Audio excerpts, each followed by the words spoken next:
Are you wondering what are the best schools in the Madison area? I mean, if you're a family and you've got kids, you really want to send them to the best schools, right? Well, how do you figure that out? Well, in this video, I'm going to talk exactly about that.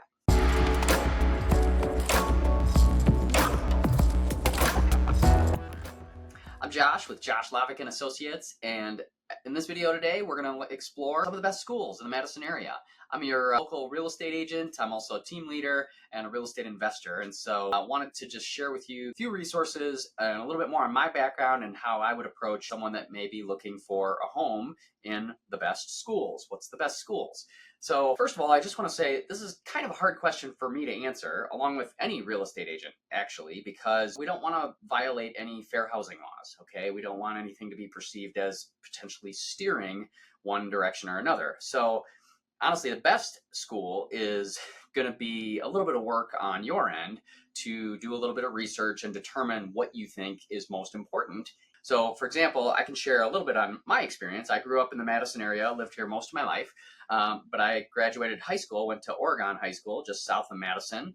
I also went to middle school over in McFarland for a few years and part of elementary school, and then early elementary school went to Deerfield. So when I was kindergarten and first grade. So all three of those are suburbs of Madison, and I had different experiences at each one. You know, as a kid going through and within that school district, I don't know which one was the best per se. I mean, as a kid, I think whatever experience you have is normal until you kind of maybe get older and kind of reflect back on what you think your experience was. But I think each school district and each area, I do think, had some reflection of the local community. For example, in Deerfield, it's a little bit smaller town, a little bit more rural. In fact, when we lived there, when I was a kid, we lived out in the country. And so, you know, it had a lot more people that did live out in the country and a lot more people that attended the school that maybe lived on little farms or farmettes or smaller homes out in the country, that type of thing. You know, whereas McFarland and Oregon are also, again, both suburbs, but, you know, a little bit closer to Madison. So didn't quite get as many people that were, you know, maybe living and working on farms or something like that in rural areas. Not that those people obviously still were there, but maybe there was more people that maybe lived and worked and did most of their operations within Madison, for example, and then would just kind of live and commute to the suburbs. So, you know, it's kind of interesting too. I mean, I think overall I had a good experience at all the schools, but, you know, part of me, I remember in high school when I was in Oregon, I was pretty involved in a lot of extracurricular activities and sports and things like that. But I remember, you know, in some ways, part of me wished I had gone to Madison, because I think Madison, you know, it's a little bit larger school and it's also a little bit more diverse, and there's just more interesting kind of things going on, I think, or in, you know, that was my perspective as a kid going there. And, you know, if you as a parent value maybe a more diverse type of schooling environment or something like that, then maybe Madison would be a better fit. You know, and these things always change. No school is exactly the same throughout, but I think it's worth considering. And also, you know, now that I'm a parent as well, I have kids, and my wife and I, we've gone and visited certain schools.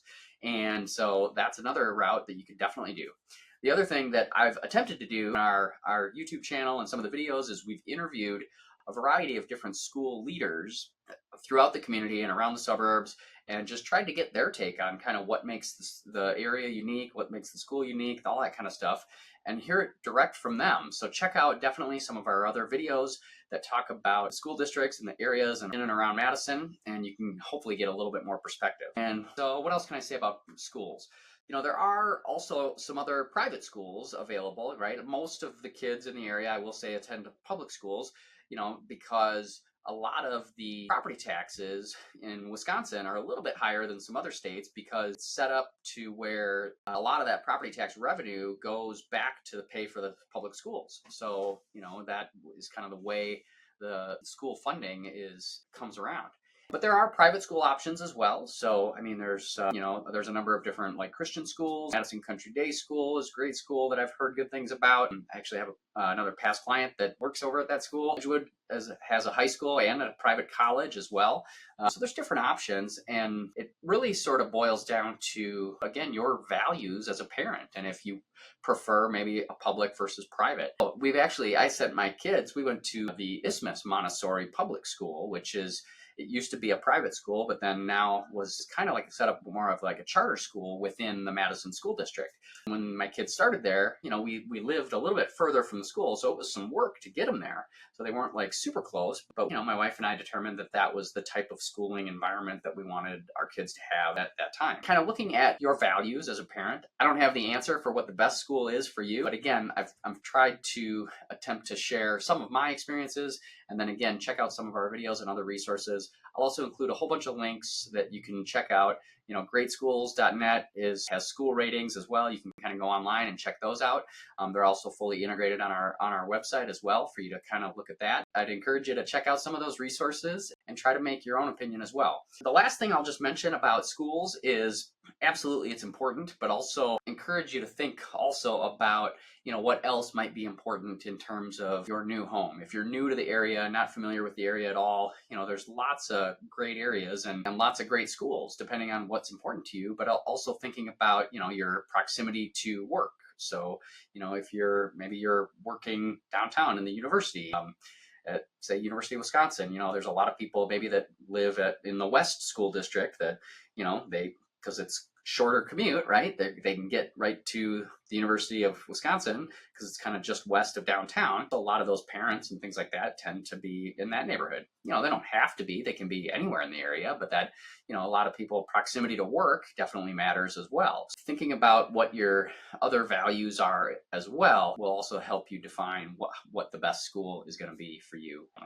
Episode, we're talking about what are the best schools. And I know this can be kind of a political question, right? Because the best school really depends on a lot of factors, and it depends on your needs and desires as a parent. However, I wanted to share some words. This is from a principal from our local Madison area, from Jim Pliner. He's a principal down in Oregon High School. And I asked him how he would maybe answer this question to a potential parent that is not at all familiar with the schools. How would they look at maybe identifying what are the best schools for them? And he agreed with me, right? This can be a political question for sure. He gets many visits and inquiries and believes strongly that there are great schools throughout the county. And this is evident by investment that is apparent in successful school referendums that have resulted in improved facilities and have provided more resources in terms of operating costs. In fact, in 2024, Wisconsin voters actually approved a record number 241 school referendums in Wisconsin and funding in 2024. So that's like $4.4 billion in new funding available. Certainly, schools are important to Wisconsin voters and communities alike. Jim went on to share as well that Dane County has many great schools.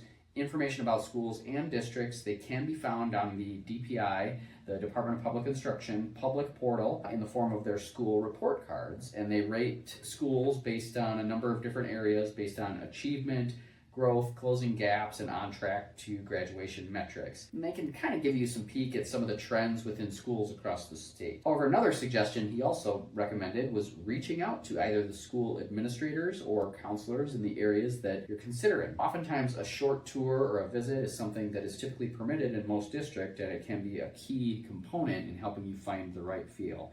And I couldn't agree more. My wife and I remember when we were figuring out where to send our kids to school, we actually did that as well and toured a variety of different schools. Another key factor Jim shares with us is that knowing the types of activities and lifestyles that you are engaging in or hope to engage in will also help establish what to look for when identifying a school or community that is best aligned with you and your family, which I totally couldn't agree more, right? I mean, part of when I've helped people move to the area and families, part of schools are important, but also related to that is what else is going on in their lifestyle and what are their preferences and what do they want to be near. In addition to that might also be a catalyst for a good quote-unquote school experience or educational experience for their families. So lots of things to consider, but it's not just looking at only, say, a report card on the DPI website, for example. There's other factors at play. Again, those are words from Jim, who's a local principal, and a couple other good suggestions and resources. Okay, so I hope you found this video helpful so far. We've been talking about schools and finding the best school for you and your family.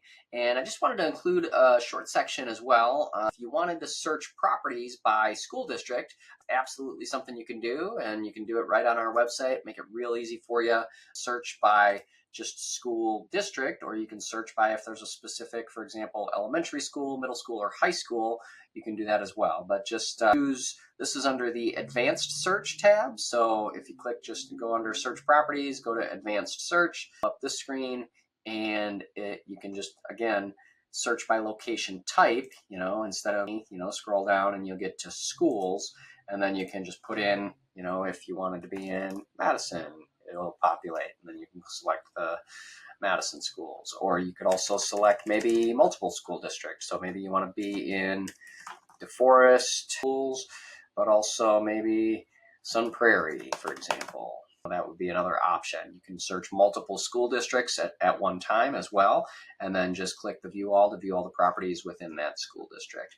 Again, you can also narrow it down by, price range, bedrooms, baths, a number of other things, but usually I recommend keeping things fairly broad so you can see at least everything within that school district that might be available, and then you can kind of filter your needs based on that. So I hope you found this helpful. If you want some help with this, obviously myself and my other team members can absolutely also set up a customized search for you. If you're struggling or having some challenges with this, feel free to reach out to our team, call or send a message through our website, and we can definitely set up a more customized search for you as well.